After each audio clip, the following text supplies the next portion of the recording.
All right. So last carrier before we go to lunch. We hope to have some more great conversations here with Rogers. Rogers is a unique carrier of all the ones that are speaking at the conference here because they have a history as being a cable company that moved into telecom quite effectively. But we're going to learn that the breadth of the company runs much deeper than just a cable company in telecom. So I'd like to invite up Niraj Desai from Rogers.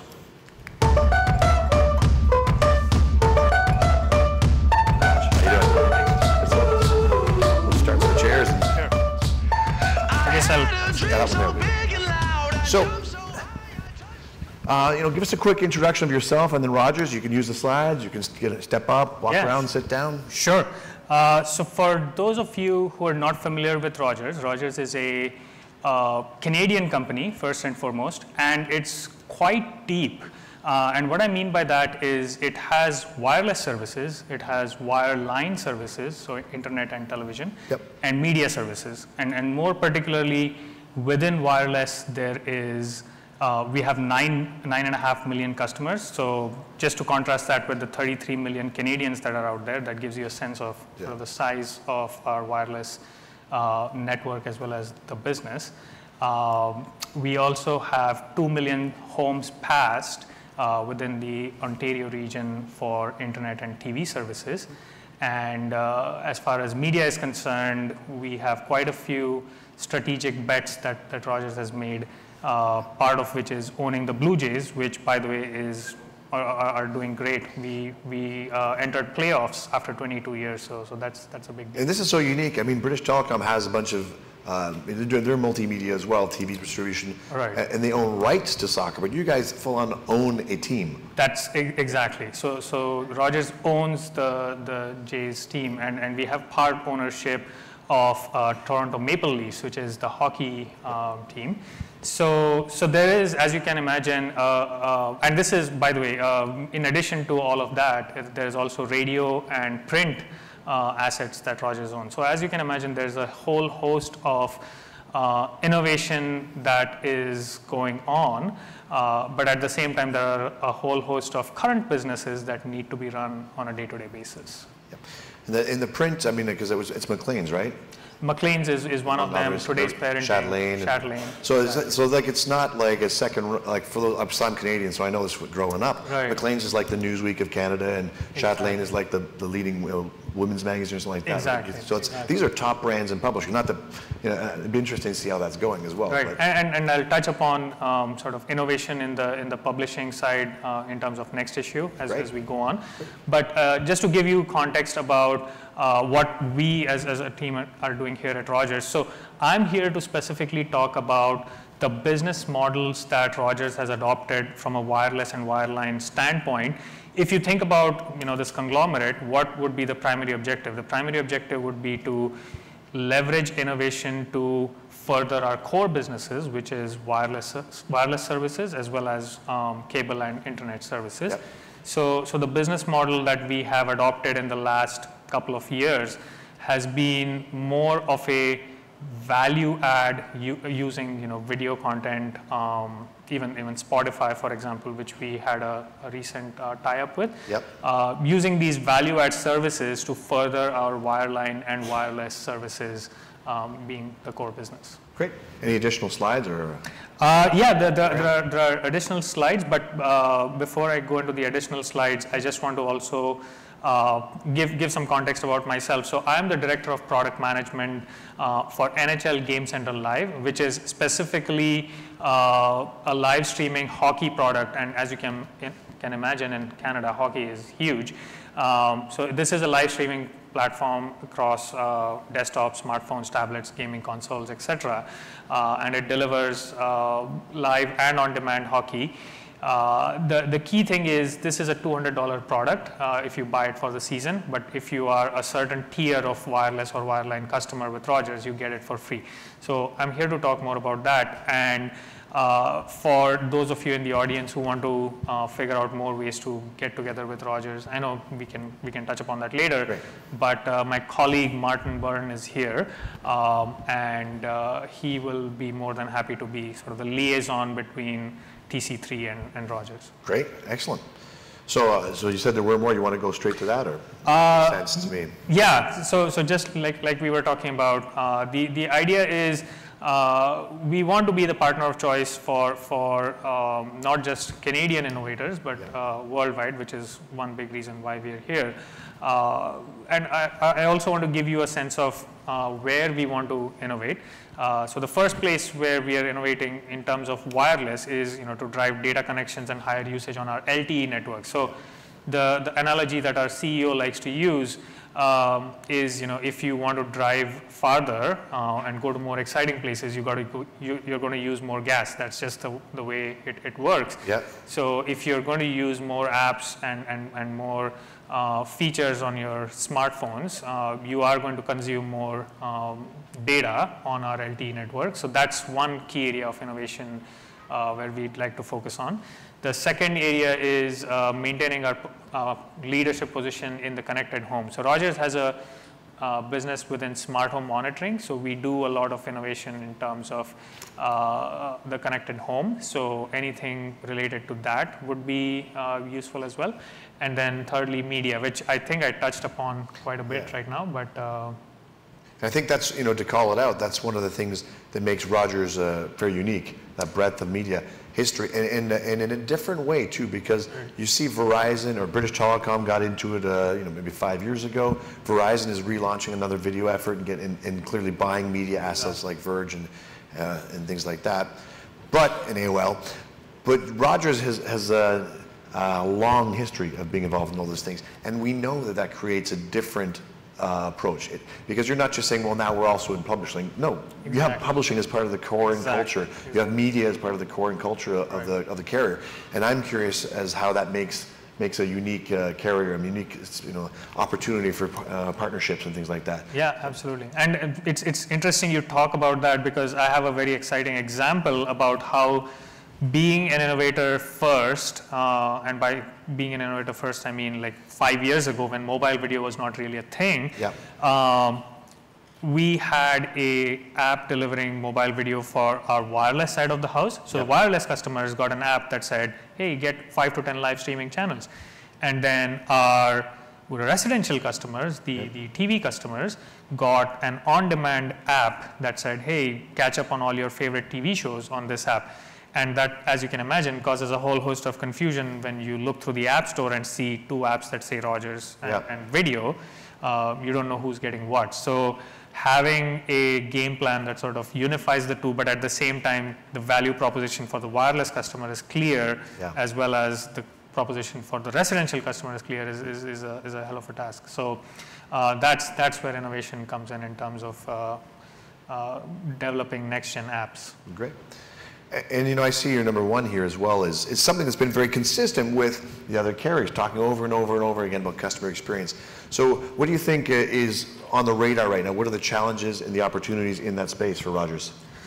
Yeah, that's an interesting question, because we spend a lot of time thinking about customer experience, and especially since the last year when we had a change in leadership, the gold standard for measuring customer experience at Rogers has been Net Promoter Score. So we measure every product and our own brand, obviously, with what the NPS or the Net Promoter Score is.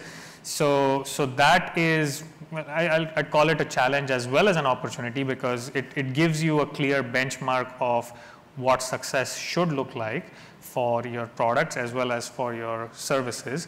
So everything that we do at Rogers, the key question that gets asked at every senior leadership meeting is, what is the NPS for this particular product, or what is the NPS for this particular line of business? So for innovators out there, it's a key lens to keep in mind in terms of what is your product or service doing that helps ease customer pain points for major telcos. So you guys are constantly measuring NPS, constantly comparing that and picking projects based on that measure. Right. So here's a challenge. Like, do you find that might miss something, or some opportunities that aren't as easily measured in NPS ever, or do you think it's doing a good job of capturing and separating the good ideas from the bad?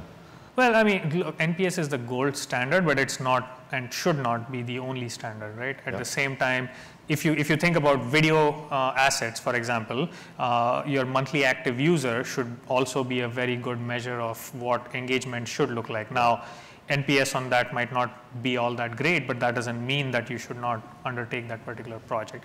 Right. So monthly active users, video views, frequency of visits, these are all metrics that we need to look at holistically rather than just looking at one barometer of success. If I take the case of a former startup, but a company like a Flipboard, like there's a lot of these media applications, and that could be a form of a platform for advertising and things.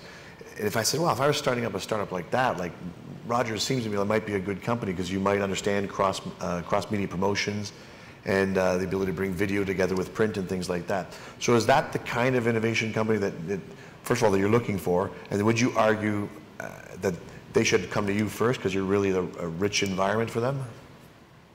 So the way I look at our portfolio right now is we really are a house of brands. So we have a lot of businesses that are sort of standalone internally. So just to give an example, we have a relationship with Spotify where if you are a wireless customer of a certain tier, you get Spotify for free. Yep. Like I said, we also have a relationship with the NHL where if you are a wireless or residential customer of a certain tier, you get NHL Game Center Live for free.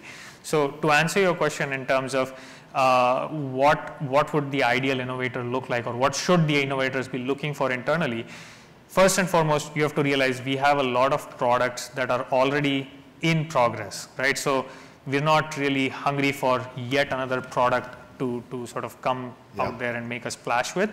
What is an area that is rife for change is our IT systems, and I know everyone who came here before me, Sprint, PD, everyone has talked about how disparate all our IT systems are. But the reality is truly that there's 50,000 systems, and I'm not exaggerating, that don't necessarily talk to each other. So having an ecosystem that sort of is the one source of truth from an IT standpoint would really be a huge game changer. All right, so that's one area.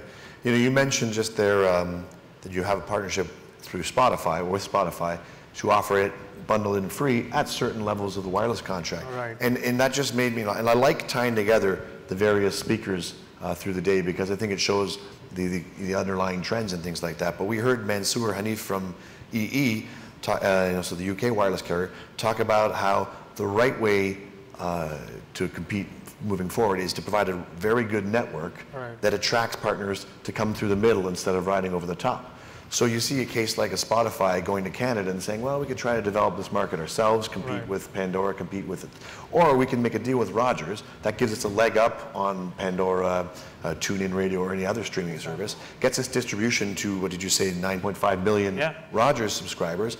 And so they get those benefits, and you get the benefit of being involved in that over-the-top service. So like Mansoor said, they're going to come through the middle instead of over the top because of the richness of your LTE network. So. Absolutely. And I think at the end of the day, we have to realize this is all in part for the race for the millennials, right? Yeah. It is essentially, how do I not appear as, telco, which is your dad's company or something where your dad used to work, or how do I appear more, or not just appear, but how am I more relevant to the next gen customer base that I'm building out there? So these alliances make sense, but the reality is, unless your core network is robust and delivering what it's supposed to deliver, you can't do it, right? Can't do it, exactly. Yeah, if your Spotify experience is not there because the network isn't there, there's no point in even trying. So you got to build the core first. Yeah. So this product you work with more closely, the NHL Game Center Live, which is almost, is it like the big ticket? You can get all the NHL games in this package? Right, so think of it as NFL Sunday ticket. Yep. But the key here is there's a lot of hockey games through the season. There's about 1,100 plus games that happen over the course of the year. And this product really is for the hockey fan who lives away from his or her home team. Yep. And it's a way for you to just snack on your smartphone or tablet about what happened in the game the night before, or as it happens. But most people like to watch the game sort of on the big screen. Yeah. With the so it's kind of it's not a streaming game. It's a summary of the game. It's both. Yeah, so it is a summary of the game the day after, so the morning of, or if you're choosing to watch it while the game is in progress. And as we all know, with streaming apps, there is a significant amount of delay compared to what you see on broadcast. So it is about 60, 70 seconds delayed to broadcast. But yeah, you can catch live streaming games. Right.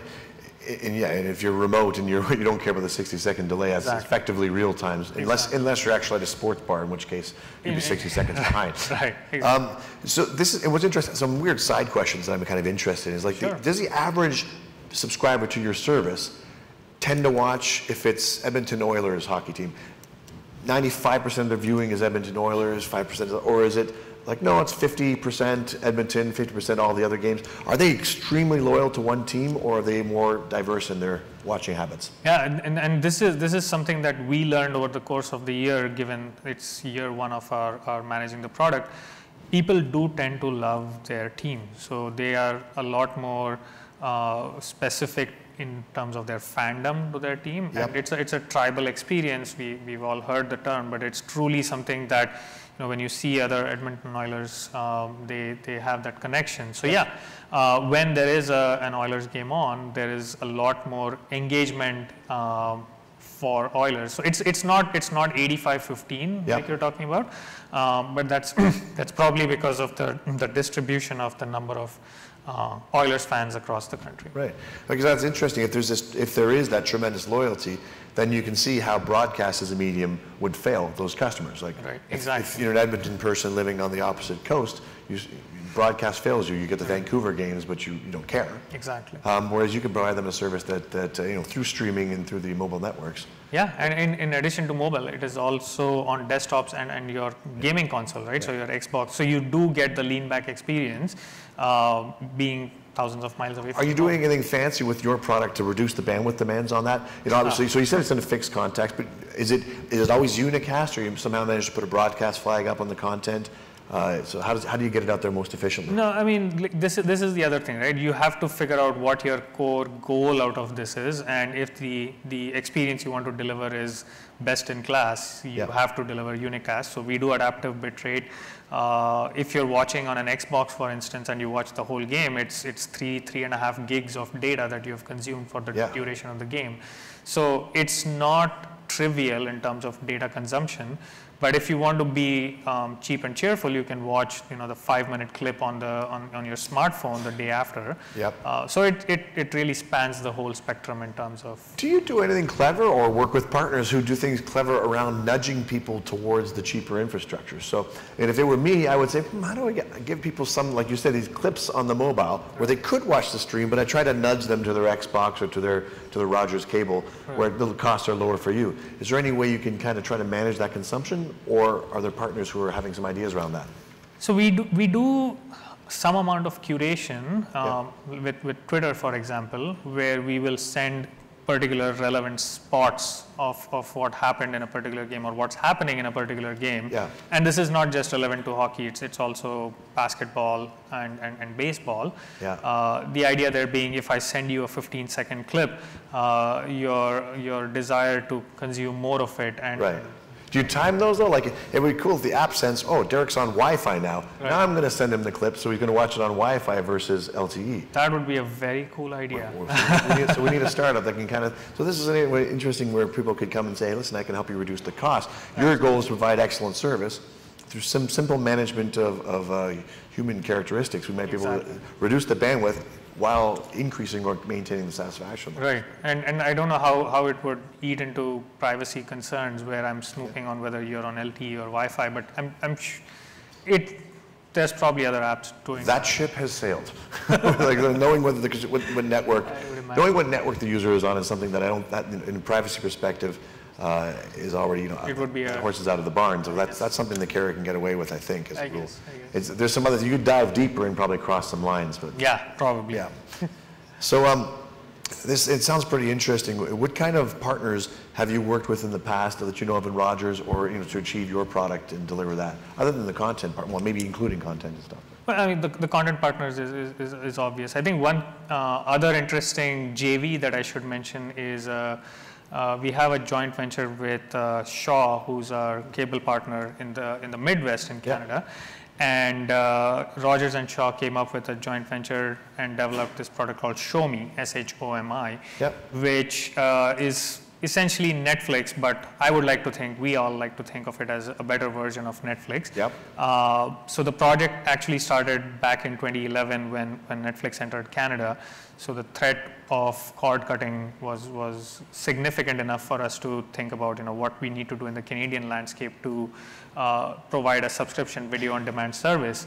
So Shomi is that product that has a lot of TV shows and movies that we use for acquiring customers as well as retaining customers. So similar to Game Center Live, Spotify that I talked about, you also have access to Shomi as a certain tier wireless customer. And you're tying that one to the cable subscriptions as well, right? Cable or wireless. So a little bit like what Bouygues Telecom was telling us early of you've got this threat from over the top, trying to provide something competitive to keep people from leaving to cut the cords. Exactly.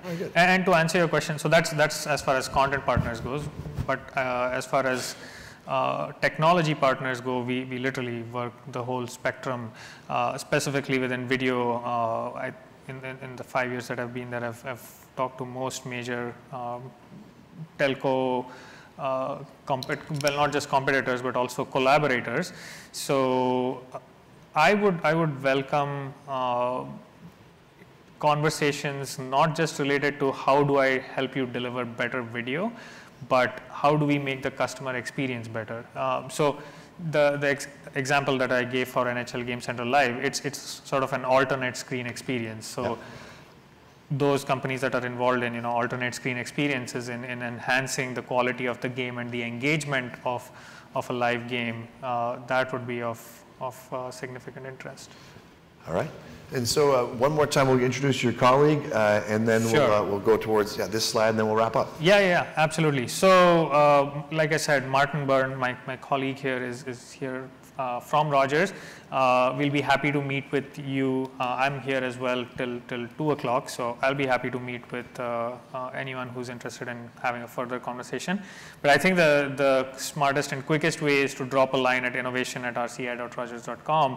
And as you can imagine, we already have a going mechanism for the innovation factory at Rogers, but you'll be assured that your email will be right. And Rogers is, just let everyone know, is a remote member of the Telecom Council. So you guys are up in Toronto, and you regularly come down, but you don't have a local office. So if you want to catch them today before 2 is a good chance to get you by the sleeve. And I also want to say we are a pretty active member in Telecom Council, and Rob Switzman, who heads innovation, and Martin. Was Rob here too?